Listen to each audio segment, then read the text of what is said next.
Hello students, आज हम नया चैप्टर स्टार्ट कर रहे हैं। ठीक है ना। अभी तक हमने सिर्फ पार्टनरशिप और नॉट फॉर प्रॉफिट ऑर्गेनाइजेशन ही पढ़ा था।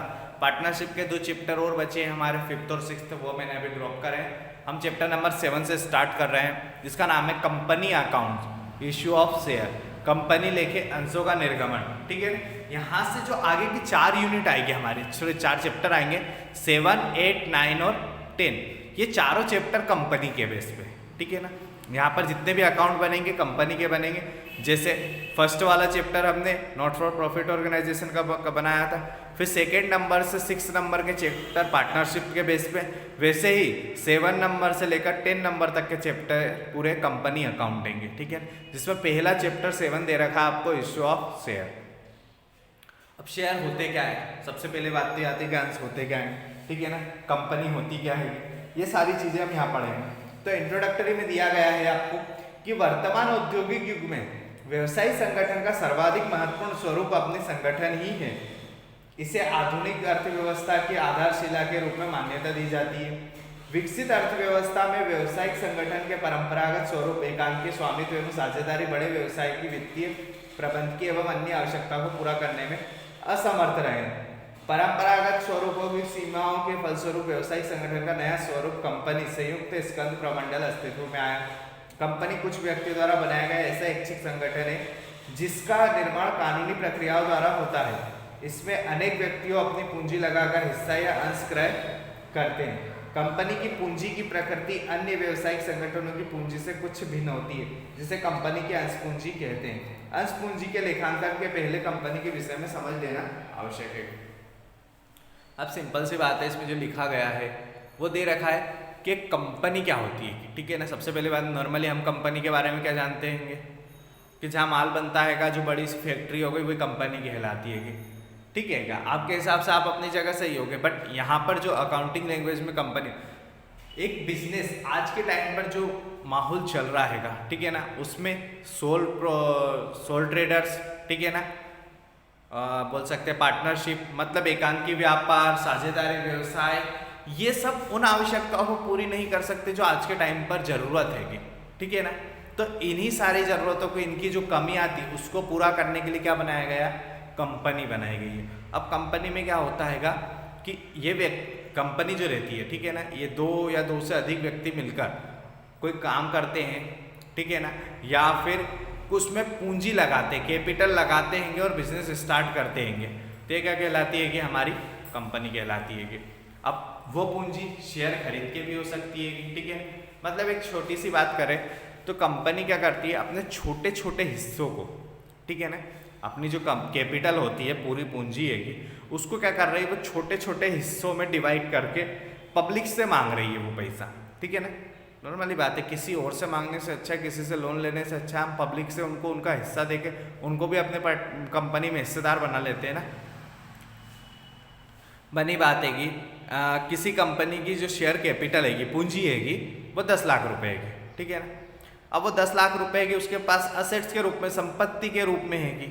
अब उस चीज़ को हम मार्केट में गिरवी रखेंगे, बेचेंगे, तब जाके हमारे पास वो कैश में होगी। ठीक है। बट एक काम करते हैं ना, वही सारी चीज़ें हम शेयर में कन्वर्ट कर देते हैं। ठीक है। शेयर में कन्वर्ट करके उसको छोटे छोटे टुकड़ों में बांट देते हैं। मतलब एक 10 लाख रुपए, उसको आपको 100 रुपीज़, 1000 रुपीज़ आप अपने हिसाब से उसको डिवाइड करके अलग अलग टुकड़ों में बांट दो, और वही चीज़, वही अमाउंट, ठीक है ना, पब्लिक में इश्यू कर दो। पब्लिक से आपको क्या मिल जाएगा, वही सारी चीज़ें कैश मिल जाएगी। और जो पब्लिक हैगी, ठीक है ना, जो व्यक्ति वो शेयर खरीदेंगे वो शेयर होल्डर भी बन जाएंगे और कंपनी का हिस्सा भी बन जाएंगे। ठीक है ना। अब यहाँ पर बहुत सारे फायदे हो जाते हैं। मान ली क्या शेयर होल्डर रहेगा, ठीक है ना, तो नॉर्मली बात है, हम बैंक से अगर लोन लेंगे तो बैंक में हमें ब्याज देना पड़ेगा। ठीक है ना। संपत्ति गिरवी, असेट्स गिरवी रखनी, पर यहाँ हमें कोई चीज़ गिरवी नहीं रखना है। ठीक है ना कोई चीज़ बेचनी है हमें, भैया उनको बस अपने हिस्से में, हमारे बिजनेस में उन लोगों को क्या बनाना है, हमें पार्टनर बनाना है, साझेदार बनाना है। जितने शेयर वो खरीदेंगे उतने ही शेयर के वो हिस्सेदार उस कंपनी के पार्टनर या फिर कंपनी के हिस्सेदार, मालिक ही हो जाएंगे एक तरीके से, जितने शेयर वो खरीदेंगे। अगर 10 लाख रुपए कंपनी की वैल्यू है कि व्यक्ति 6 लाख रुपए के शेयर खरीद लेता है, तो बनी बात है कि आधे से ज़्यादा शेयर खरीद लिए तो वो कंपनी का उतने हिस्से का मालिक हो गया है, मतलब ऑनर से ज़्यादा मालिक वो हो जाएगा। ठीक है। हाँ आप छोटे मोटे अगर 2-5 शेयर खरीदते होगे तो 5-10 हज़ार रुपए के, तो फिर वो आप कंपनी के उतने हिस्से के मालिक जरूर हो, आपको अधिकार भी सारे मिलेंगे, बट जितने अधिकार बड़े जिनके पास ज़्यादा शेयर रहते हैं उनके पास रहते हैं उतने शायद आपके पास पॉसिबल ना हो पाए। ठीक है, अब डेफिनेशन दे रहा है कि जस्टिस जेमकन कंपनी सामान्य उद्देश्यों के लिए निर्मित व्यक्तियों का एक संघ है। ठीक है ना, कंपनी नॉर्मल हमारे जो ऑब्जेक्ट होते हैं उनको पाने के लिए क्या है, एक कुछ व्यक्तियों की ऑर्गेनाइजेशन या फिर संगठन है।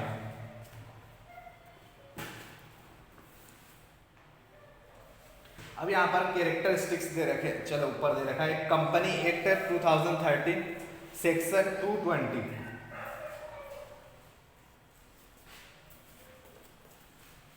कंपनी का आशय इस अधिनियम के अधीन समामेलित या पूर्ववर्ती किसी कंपनी का अधिनियम के अंतर्गत समामेलित कंपनी से है। ठीक है ना, कंपनी अधिनियम, अब हमारे यहाँ पर हर चीज़ के लिए एक्ट बनाए गए हैं, कानून बनाए गए हैं। ठीक है ना, तो यहाँ पर जो कंपनी का कानून बनाया गया है ये कौन सा है, 2013, उसकी एक डेफिनेशन दे रखी है। कंपनी एक वैधानिक कृत्रिम व्यक्ति है। ठीक है, company is an artificial person created by law having a corporate and legal personality distinct and separate from its member with limited liabilities transformer share perpetual successful and a common cell.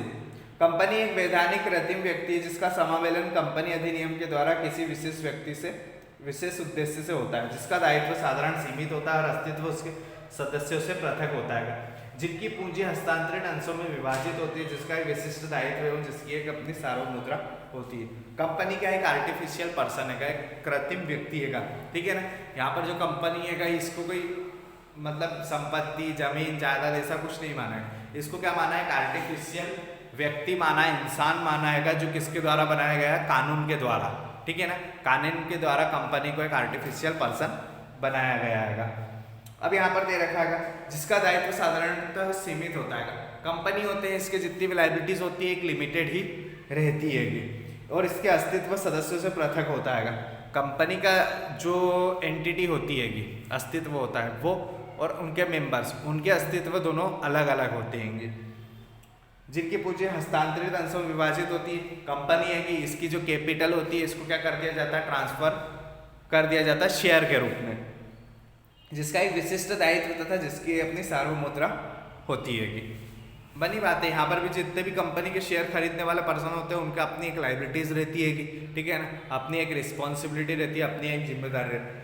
आज का जो time चल रहा है यहाँ पर normally हर company माल बनाना, ठीक है ना, मैन्युफैक्चरिंग करना, ये तो नॉर्मल बात होगी, सभी करते हैं। ठीक है, माल बनाना खरीदना बेचना ये तो नॉर्मली चलता है। बड़ी कंपनी का जो मेन प्रॉफिट आता है वो आता है शेयर मार्केट से।